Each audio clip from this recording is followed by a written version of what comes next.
Western UP क्यों जरूरी है? वेस्टर्न यूपी का सियासी गणित क्या कहता है? वेस्टर्न यूपी पर क्यों निगाहें हैं भारतीय जनता पार्टी की?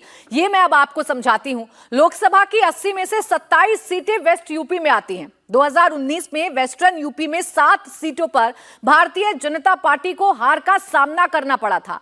2019 लोकसभा चुनाव 80 में से 16 सीटों पर भारतीय जनता पार्टी हारी थी और इन 16 सीटों की अगर मैं बात करूं तो 7 सीटों पर हार मिली, उसमें 6 सीटें मुरादाबाद मंडल की थी। यानी वेस्टर्न यूपी की जो 7 सीटें भारतीय जनता पार्टी हारी थी, वो 7 सीटों में से 6 सीटें मुरादाबाद मंडल की रहीं और ये मुरादाबाद मंडल भारतीय जनता पार्टी के लिए जरूर मुश्किल मंडल कहा जाता है। यहां पर MY समीकरण जो है वो काम करता है, यहां समाजवादी पार्टी का दबदबा रहता है। लेकिन इस बार इन 7 सीटों पर भी नजर है भारतीय जनता पार्टी की वेस्टर्न यूपी की।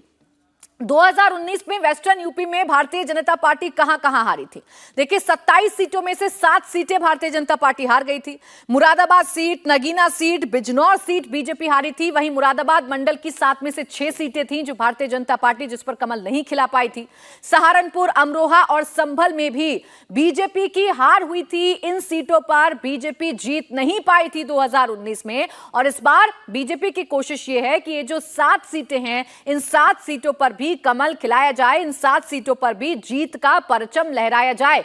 इसीलिए एक तरफ हिंदुत्व का कार्ड एक बार फिर से बुलंद किया जा रहा है भारतीय जनता पार्टी की तरफ से, तो वहीं दूसरी तरफ कल्याण सिंह के चेहरे पर ओबीसी वोट बैंक को इंटैक्ट करने की कोशिश बीजेपी की तरफ से की जा रही है। क्योंकि 80 सीटों को जीतना है, लोकसभा की 80 सीटों को जीतने का करिश्मा अगर भारतीय जनता पार्टी को करके दिखाना है तो तमाम जातिगत फैक्टर्स को साधना होगा। पूर्वांचल में अगर ओम प्रकाश राजभर, संजय निषाद, अनुप्रिया पटेल के जरिए जातिगत समीकरणों को साधने की कोशिश भारतीय जनता पार्टी कर रही है, तो वहीं पश्चिम उत्तर प्रदेश में कल्याण सिंह से बड़ा चेहरा कोई नहीं हो सकता। कल्याण सिंह के चेहरे के जरिए 2 संदेश भारतीय जनता पार्टी की तरफ से दिए जा रहे हैं।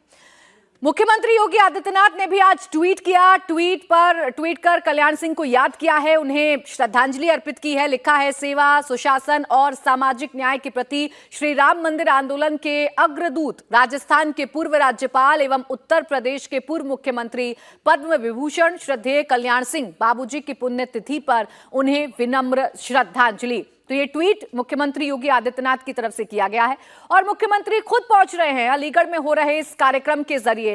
हिंदू गौरव दिवस के तौर पर आज से इस दिन को मनाया जाएगा। इसकी शुरुआत आज से भारतीय जनता पार्टी कर रही है और इसके लिए खुद गृह मंत्री अमित शाह पहुंच रहे हैं। गृह मंत्री अमित शाह ने भी कल्याण सिंह को उनकी पुण्यतिथि पर याद किया है। उन्होंने ट्वीट कर लिखा है, कल्याण सिंह जी ने पहली बार उत्तर प्रदेश में भयमुक्त व भ्रष्टाचार विहीन शासन की शुरुआत की। बाबूजी ऐसे विराट वट वृक्ष थे जिनकी छत्र छाया में उत्तर प्रदेश के अंदर संगठन पनपा और भाजपा जन जन तक पहुंची। राम जन्मभूमि आंदोलन में उनके अद्वितीय योगदान को भुलाया नहीं जा सकता। अपना पूरा जीवन देश और देशवासियों के लिए समर्पित करने वाले बाबूजी कार्यकर्ताओं के लिए सदैव प्रेरणा स्रोत रहेंगे। उनके पुण्यतिथि पर उन्हें शत शत नमन है। इसके साथ ही साथ रक्षा मंत्री राजनाथ सिंह ने भी उत्तर प्रदेश के पूर्व मुख्यमंत्री कल्याण सिंह को उनकी दूसरी पुण्यतिथि पर याद किया है। उन्होंने भी ट्वीट किया और लिखा है, भाजपा के कद्दावर नेता रहे कल्याण सिंह जी की पुण्यतिथि पर मैं अपनी श्रद्धांजलि अर्पित करता हूं। मैंने उनके साथ वर्षों तक काम किया और उनकी संगठन और प्रशासनिक क्षमता को बड़े करीब से देखा। वे राजनीति को जनहित और राष्ट्रहित का माध्यम बनाते थे। राम जन्मभूमि आंदोलन में जो प्रभावी भूमिका उन्होंने निभाई और अपने लंबे सार्वजनिक जीवन में देश एवं समाज की जो सेवा उन्होंने की, उसके लिए उन्हें हमेशा याद किया जाएगा। तो एक के बाद एक भारतीय जनता पार्टी के तमाम जो बड़े नेता हैं, दिग्गज नेता हैं, उनकी तरफ से ट्वीट किए गए हैं और ट्वीट करके कल्याण सिंह को याद किया गया है। यूपी के डिप्टी सीएम केशव प्रसाद मौर्य ने भी कल्याण सिंह को याद किया और उन्हें श्रद्धांजलि दी है। उन्होंने ट्वीट किया और लिखा, गरीबों, पिछड़ों और वंचितों अधिकारों के प्रबल संरक्षक, असंख्य कार्यकर्ताओं की प्रेरणा स्रोत, उत्तर प्रदेश के भूतपूर्व मुख्यमंत्री, राजस्थान और हिमाचल प्रदेश के पूर्व राज्यपाल एवं पद्म विभूषण से सम्मानित श्रद्धेय कल्याण सिंह जी बाबूजी की पुण्यतिथि पर उन्हें विनम्र श्रद्धांजलि। गरीबों, वंचितों एवं पिछड़ों को विकास की मुख्यधारा से जोड़ने तथा उनका उत्थान करने के लिए आपको सदैव स्मरण किया जाएगा।